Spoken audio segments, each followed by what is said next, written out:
Hi. I owed a video from Algebra 2 for quite a long time already, and I haven't posted in a while. I've been way too busy. But now we're back, and this time we're doing radical functions, both cube root and square root functions. Let's get started with our first radical function, the more general category of these types, which is the square root function. It just consists of the square root of a variable, in this case x. Now, what I really want to get into detail is the shape of the graph. It's interesting because unlike other graphs, for example, a linear function, a quadratic, this actually has a starting point, which is 0. You see most functions, like a linear function, a quadratic function, an exponential function, they often kind of not defined starting point, if that makes sense. Like if you go to the negative side, you're not gonna reach a bound, you're not gonna reach an end. In this case, you keep going negative and the end is 0. But if you keep going to the positive direction, you're not gonna find an end, which is typical for the rest of the functions I just mentioned. So yeah, in this case, it's the function itself starts at x equals 0. But why is that?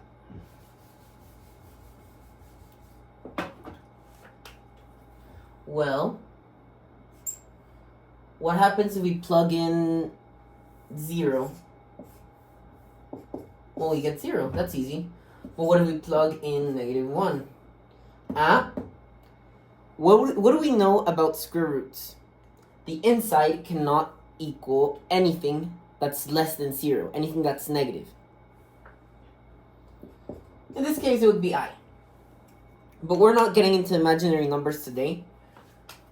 So for the sakes of the video, we're going to say that it does not exist.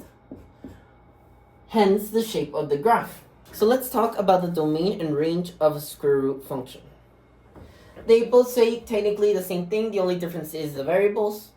As we know, the domain is all the possible x values and the range all the possible y values. It's pretty simple.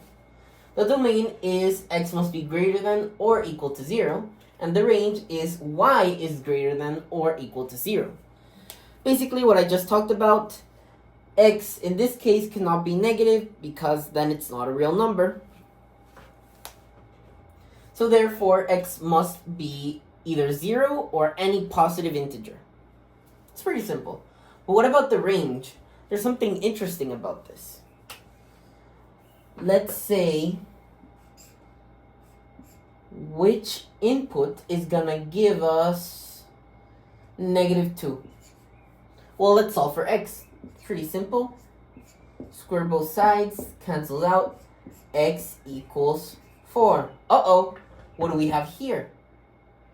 But what if we plug in 4 to the square root? Y equals square root of 4. Well, that gives us 2. There's something strange that happens with the range of a square root function, but I'm going to explain what's wrong with that.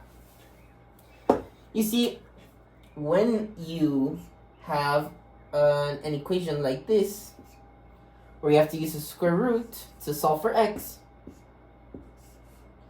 a plus or minus is generated. Plus or minus 2. Why? Because 2 squared, obviously, is 4. But -2, in parentheses, obviously, squared, is also 4. So we have 2 inputs that give you the same output. So then that's great, because that is allowed. But then it's weird. Why isn't there another part of the function here that goes negative? It would look like a sideways parabola. Well, let's say there was. But what's wrong with this? Well, does it pass the vertical line test?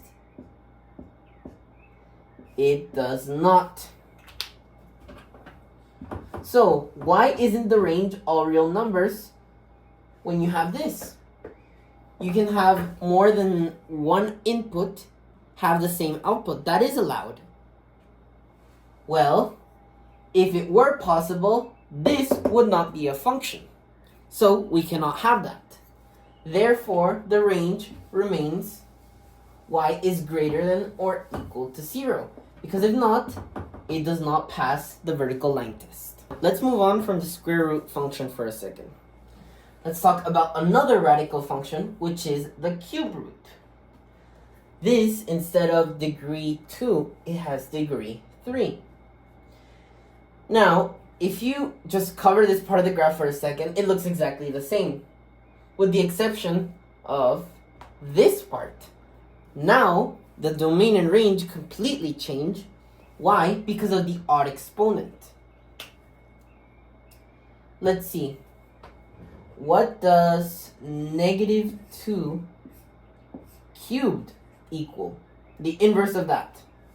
Well, that would be negative 2 times negative 2 times negative 2.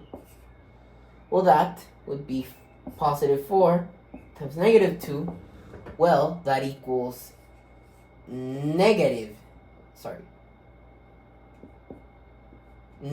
8. So, we actually have possible input values that give us their own output values. So, what does this mean? There are no more restrictions here. X can be negative and y also can be negative. So, the domain and range for this is extremely simple.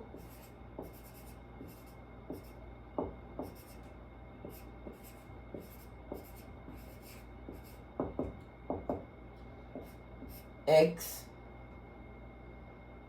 actually no, we can just write all real numbers. That's just a sign talking about a set of numbers, which is every single real number. That includes 4, 7.2, pi, Euler's number, negative 0.3, any number. All real numbers, they can fit in here and they can give you their own output value. So there are no complications with the cube root function.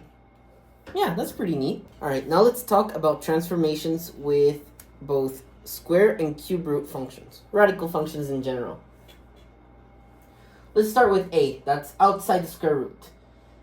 That works sort of like a vertical dilation. Like it stretches the graph or it compresses it, like it makes it smaller. To put it into test, if a were to equal 2 and nothing else exists, that means the function is y equals 2 square root x. That would make it more like this. When the original function takes a little more to get higher, like increase a little more. But if it were 1/2, it would look more like this. When the original function was growing faster, this would be y equals 1/2 square root x. So yeah, it stretches the graph a little bit if a is greater than 1, and it compresses the graph if a is less than 1 but greater than 0. We're already going to talk about negatives. Just give me a second.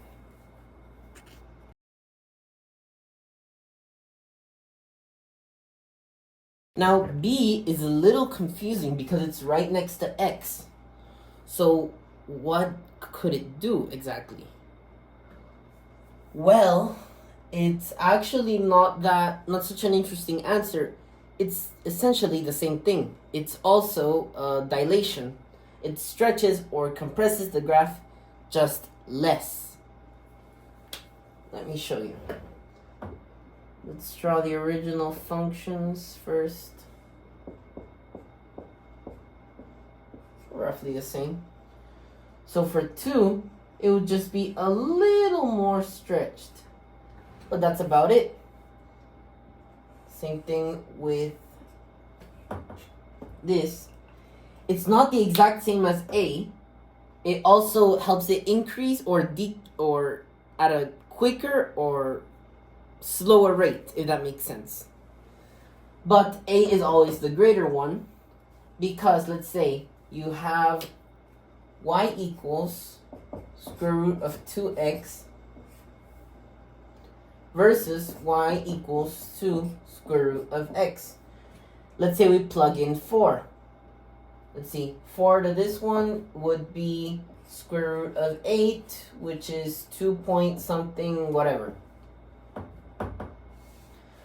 But y equals 2 to the 2 square root x. And we plug in a 4, that's 2 times 2 equals 4.